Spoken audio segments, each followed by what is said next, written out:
Letícia. Eu vou falar sobre didática online, propostas e desafios. Independente do distanciamento físico entre professores e alunos, torna-se indispensável reconhecer a necessidade de uma didática que forneça reflexão, a crítica e a transposição de conteúdo. Felizmente, nós temos as novas tecnologias na educação. Apesar dos métodos de ensino tradicionais terem conseguido atingir seus objetivos principais, eles acabam deixando de lado alguns pontos positivos que poderiam ser utilizados para melhor qualidade no processo de aprendizagem.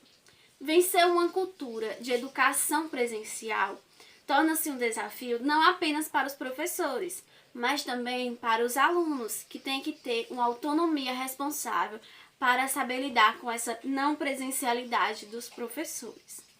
A educação à distância virtual, também conhecida como EAD, torna-se fundamental para esse ensino de maior qualidade, pois ela tem mais ferramentas para a construção do conhecimento e mais metodologias para serem inseridas, usando as tecnologias ao seu favor.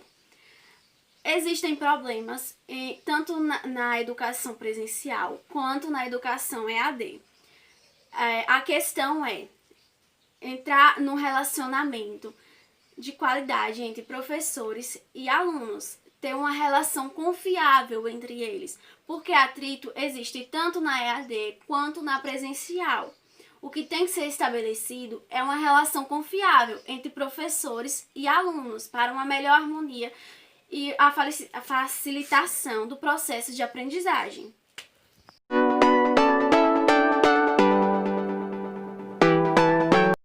Olá, me chamo Jaslene e vou falar agora sobre a didática. O precursor da didática, João Amos Comenius, no século XVII, ele estuda essa teoria e ele faz uma ligação entre o ensino, o aprendizado e as suas leis. Ele escreveu uma obra com o título Didática Magna. Essa obra é de grande tem um caráter revolucionário e é implantada na causa protestante contra os ensinamentos da Igreja Católica Medieval. Ele fala que ensinar tudo a todos. Vou falar também sobre o traço distintivo da EAD ou online. A web não é um meio somente de instalar conteúdo para ensinar a pessoas que estão sedentas do conhecimento, mas também por trás dela tem a necessidade de mudanças estruturais, de formação de professores e entre outros assuntos.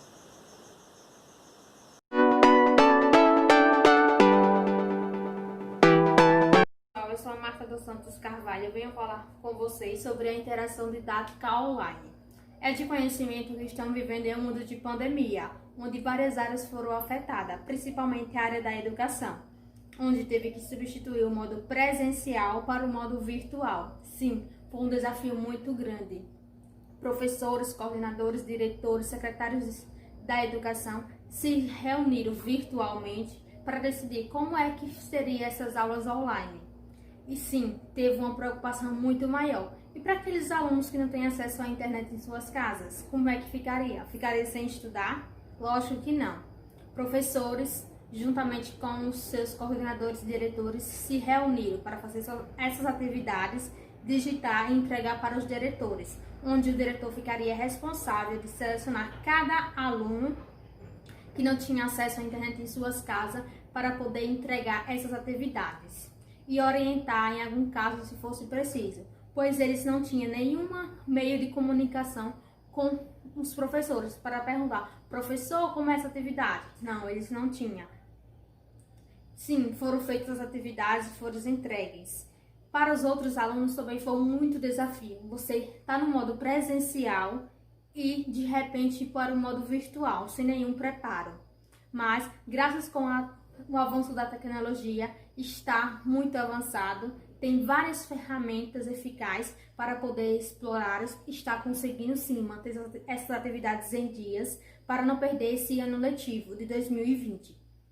Para o filósofo Vygotsky, ele trata a construção de conhecimentos por meio da interação.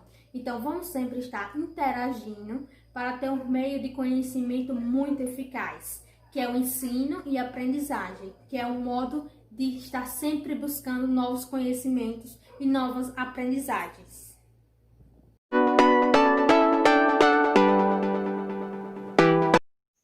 Olá, me chamo Edilane.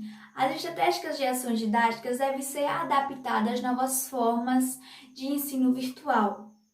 Para que isso aconteça, tem que haver muito planejamento, porque tudo em nossa vida, em vários âmbitos, tem que haver planejamento para que dê certo, não é verdade?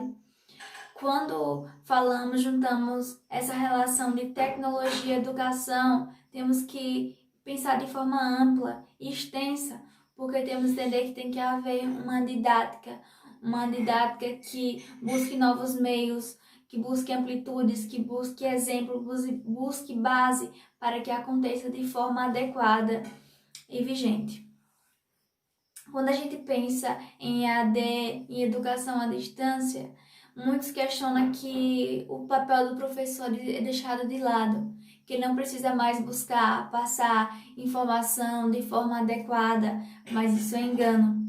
O professor, ele tem sim esse papel e ele sim exerce essa função adequadamente, só que agora ele tem que buscar novas maneiras, ele tem que buscar novas didáticas, ele tem que buscar novas formas, novos exemplos, novas formas de interação, porque sabemos que os alunos não vão estar em sala presencial, vão ser salas virtuais, mas será necessário que o professor busque meios que eles se interajam, que eles conversem, que eles debatam sobre o tema. E principalmente os professores têm que estar atentos às novas tecnologias, porque para um tutor e um professor trabalhar e exercer sua função de forma adequada na EAD, ele tem que reaprender as novas tecnologias, uma nova forma de ensino. Conhecimentos pedagógicos, estudos sobre a didática e a formação do professor. Você com certeza já ouviu a seguinte frase: o meu professor, ele é muito inteligente, ele sabe muita coisa, pena que ele não sabe uma coisa. Sabem o que é? Ensinar.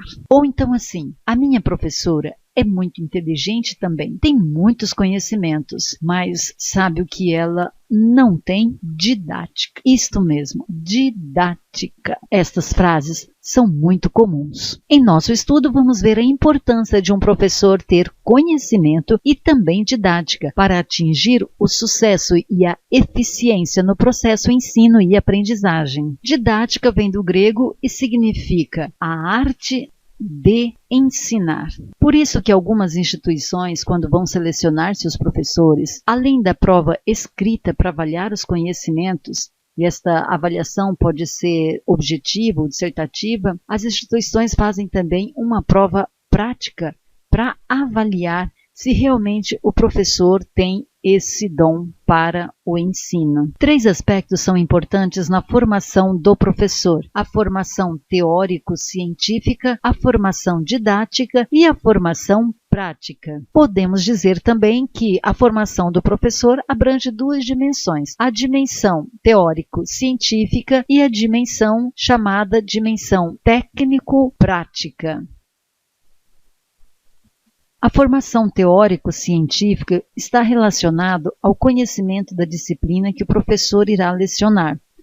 Nós temos professor de matemática, professor de língua portuguesa, professor de geografia, de história, de química, de física e assim por diante. Já na formação didática, vão aprender as metodologias, ou melhor, os métodos, as técnicas que podem ser desenvolvidas para a aplicação desse conhecimento na prática. Por isso, é importantíssimo na formação do professor o aspecto teórico e o aspecto prático. Os 2 devem estar sempre interligados na formação do professor. Vamos imaginar a didática sendo este círculo. Ele não está isolado, ele faz parte de um todo que vamos conhecer neste momento. O círculo maior está representando a educação. Já o círculo central está representando a pedagogia. E o menor, como já dissemos, a didática. E o menor, como já dissemos, a didática. Vamos entender o porquê. Vamos conhecer como estas três partes se relacionam: a educação, a pedagogia e a didática. A educação, ela se divide em informal e também formal. A educação informal, ela ocorre em ambiente familiar, na igreja, no trabalho e assim por diante. A educação formal, ela ocorre em instituições de ensino ou em ambiente escolar. A pedagogia é a ciência que estuda o processo educacional. Ela investiga esse processo e se divide em três partes: a parte teórica, a parte prática e a parte de pesquisas. Na parte teórica, nós temos as disciplinas de filosofia da educação e também as políticas educacionais. Já na parte de pesquisas, nós vamos estudar a biologia educacional, sociologia, também a psicologia e a história da educação. Já na parte prática, nós temos, além da didática, a parte de legislação, administração, orientação e supervisão. Portanto, a didática, ela é uma parte prática, uma disciplina prática da pedagogia, e a pedagogia é uma ciência que estuda a educação. A didática apoia a estruturação de uma aula, ou seja, ela ajuda a construir uma sequência lógica. Temos 5 etapas na organização de uma aula: a apresentação, a construção, fixação, aplicação e avaliação. Na apresentação, o professor vai esclarecer o objetivo final a ser atingido. Isso deve ser de uma forma clara e direta. A construção é o momento dedicado à aprendizagem.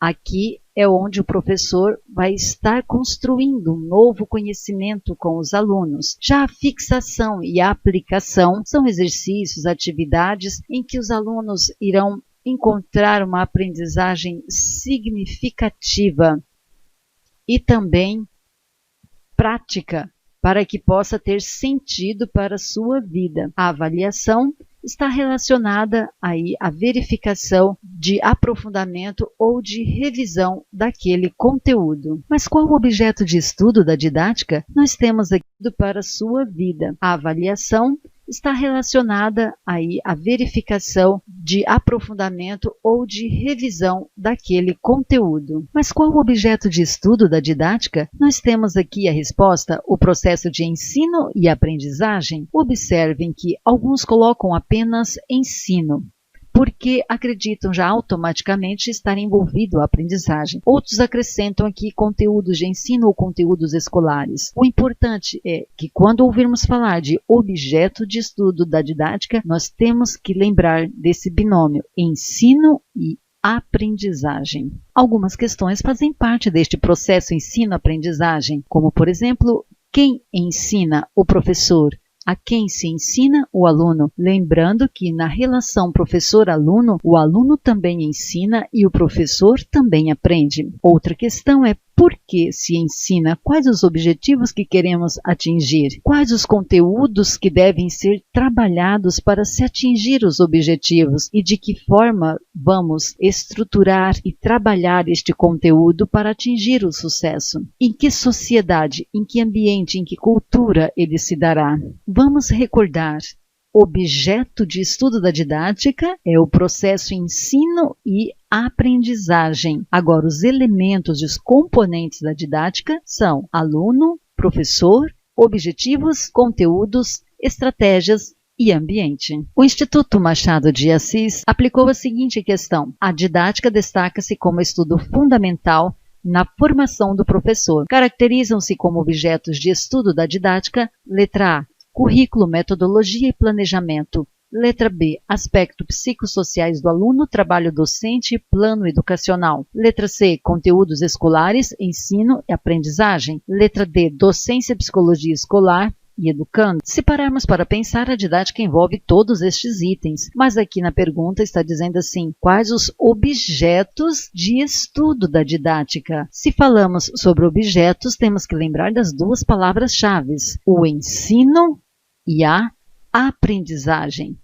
Estas duas palavrinhas envolvem todos os demais itens, portanto, a resposta certa é a letra C. A didática e o professor. Vamos fazer uma retrospectiva histórica dos conceitos da didática com Ilma Passos Veiga. Na pedagogia tradicional, didática tem por definição um conjunto de regras assegurando ao professor orientação ao trabalho docente. Na pedagogia renovada, didática é o conjunto de ideias e métodos da didática com Ilma Passos Veiga. Na pedagogia tradicional, didática tem por definição um conjunto de regras assegurando ao professor orientação ao trabalho docente. Na pedagogia renovada, didática é o conjunto de ideias e métodos fundamentada nos pressupostos psicológicos. Na pedagogia tecnicista, didática é definida como uma estratégia para o alcance dos produtos previstos para o processo ensino-aprendizagem. Já na pedagogia crítica,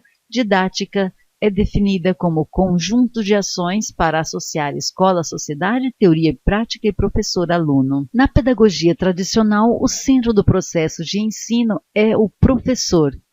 Por isso, a didática ou metodologia de ensino, como era chamado, procura firmar a autoridade do professor. Já na pedagogia renovada, não é mais o professor o centro, e sim o aluno. Aqui, portanto, o professor passa a auxiliar o desenvolvimento espontâneo desse aluno. Por isso, a didática se fundamenta em pressupostos psicológicos, onde vai estar tratando dos interesses e a motivação deste aluno. Já na pedagogia tecnicista, o centro não é nem professor, nem aluno, mas sim o método. Portanto, aqui o professor passa a ser um administrador. Ele vai administrar esse processo de ensino com ênfase nos métodos, nas escolhas dos métodos, para garantir o produto esperado, ou seja, preparar jovens para o mercado de trabalho. Já na pedagogia crítica, a ênfase é dada aos conteúdos, mas os conteúdos em confronto com a realidade. Na verdade, aqui o professor será o mediador para que esse conteúdo seja vivo e indissociável da realidade. Vamos analisar esta questão aplicada pelo Instituto Machado de Assis. A didática é uma disciplina normativa, um conjunto de princípios e regras que regulam o ensino. A atividade de ensinar é centrada no professor, que expõe e interpreta a matéria. Às vezes são utilizados meios como a apresentação de objetos, ilustrações, exemplos, mas o meio principal é a palavra, a exposição oral. Supõe-se que, ouvindo e fazendo exercícios repetitivos, os alunos gravam a matéria para depois reproduzi-la, seja através das interrogações do professor, seja através de provas. Para isso é importante que o aluno preste atenção, porque ouvindo facilita-se o registro do que se transmite na memória. A que tendência pedagógica o texto acima se refere? Letra A, libertária. Letra A, libertária. Letra B, tradicional. Letra C, renovada. Letra D, tecnicista. Nós temos algumas palavras-chave neste conceito que já nos direciona a resposta certa, onde diz que a atividade de ensinar é centrada em quem? No professor, que a matéria é através de exposição oral, ênfase na repetição. Todas essas palavras são palavras-chave que nos levam à letra B, tendência tradicional, porque o centro do processo de ensino na tendência tradicional é o professor. Não tem como falarmos de didática sem mencionarmos alguns grandes nomes da história. Comênios, por exemplo, é considerado o pai da didática. Ele tem uma obra clássica denominada Didática Magna. Defendeu a educação como um direito de todos, tanto para homens quanto mulheres, ricos, pobres, enfim, todos com direito à educação. Foi o precursor do livro didático, elaborou um livro didático ilustrado. No processo de ensino, Rousseau valorizou a criança. Defendeu um ensino baseado nas necessidades e interesses imediatos da criança. Não chegou a escrever teoria, mas sua ideia repercutiu grandemente na didática. Pestalozzi proclamou a importância dos sentidos, pois ele acreditava e enfatizava na observação, análise dos objetos e capacidade da linguagem, pois os sentidos favoreciam a observação e análise, e a interpretação através da linguagem mantinha a mente ativa. Por isto, ele defendeu grandemente partir do concreto para o abstrato e do particular para o geral. Ehret elaborou 4 passos didáticos: a clareza, que seria a preparação e apresentação da matéria; a associação, faz a ligação entre ideias antigas e ideias novas; e a sistematização, que seria a generalização ou a sistematização dos conhecimentos; e o método, ligado à fixação e aplicação dos conhecimentos. Dewey enfatiza a experiência. A atividade escolar deve centrar-se em situações de experiência onde são ativadas as potencialidades naturais da criança, ou seja, para ele é inseparável vida, experiência e aprendizagem. Hoje em dia temos vários nomes que se destacam na didática, mas vamos analisar apenas 2, Libânio e Saviani. Libânio diz: didática se baseia numa concepção de homem e sociedade e, portanto, subordina-se a propósitos sociais, políticos e pedagógicos. Saviani diz: os métodos que preconizo mantêm continuamente presente a vinculação entre educação e sociedade. Percebam que aqui nós temos uma educação vinculada à sociedade. Esta é a ideia de ambos. Sempre lembrando